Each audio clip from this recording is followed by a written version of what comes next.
ఈరోజు అమ్మ ఆసరా అనాథ వృద్ధాశ్రమంలో అన్నదాన కార్యక్రమం చేయడం జరుగుతుంది. దీనికి గాను ఈరోజు మరియు చంద్రశేఖర్ గారు మరియు శ్రీమతి చంద్రశేఖర్ గారు అన్నదాతగా వివరిస్తున్నారు.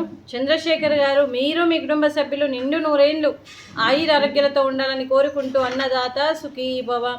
ఈరోజు సందర్భం ఏంటంటే మానవ సేవయే మాధవ సేవే లక్ష్యంగా 65 మంది నిరాశ వయోవృద్ధుల ఆకలి తీర్చడానికి మరియు ప్రతి నెల అన్నదాన కార్యక్రమం చేస్తున్నందుకు చంద్రశేఖర్ గారికి మరియు వారి కుటుంబ సభ్యులందరికీ అంతా మంచి జరగాలని మనస్ఫూర్తిగా కోరుకుంటూ వారు ఏ సంకల్పం అనుకుందో అది నెరవేరాలని భగవంతుడు ప్రార్థిస్తూ వారికి అంతా మంచి జరగాలని మనస్ఫూర్తిగా కోరుకుంటూ మరియు చంద్రశేఖర్ గారికి శ్రీమతి చంద్రశేఖర్ గారికి రవికుమార్ గారికి శ్రీమతి రవికుమార్ గారికి వారి కుటుంబ సభ్యులందరికీ కూడా పేరు పేరున ధన్యవాదాలు, కృతజ్ఞతలు. దీర్ఘాయుష్మాన్ భవ. దేవుడు దీవెనలతో పాటు ఈ 65 మంది ఆశీస్సులు వారికి ఎప్పుడూ ఉండాలని కోరుకుంటూ శుభాకాంక్షలు, శుభాశీస్సులు, ధన్యవాదాలు.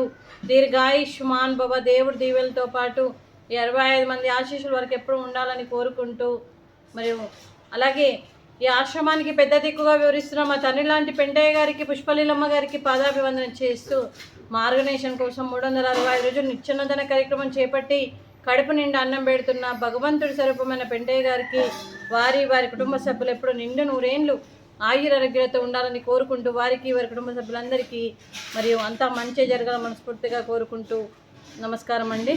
అలాగే శ్రీ చంద్రశేఖర్ గారు, శ్రీమతి చంద్రశేఖర్ గారు మీరు అన్నదానం చేస్తున్నారు, మేము అన్నదానం స్వీకరిస్తున్నాం. ఈరోజు అన్నదానానికి మేము చేసిన వంటకాలు స్వీట్ మడత కాజా, ఫ్రూట్స్ వాటర్ మిలాన్, ఫ్రూట్స్ అరటి పండ్లు, రైసు, ఆలు మసాలా కర్రీ, అలాగే టమాటా పప్పు, అలాగే సాంబారు.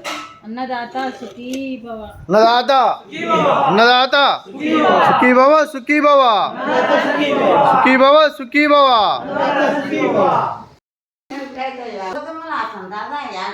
ఇప్పుడు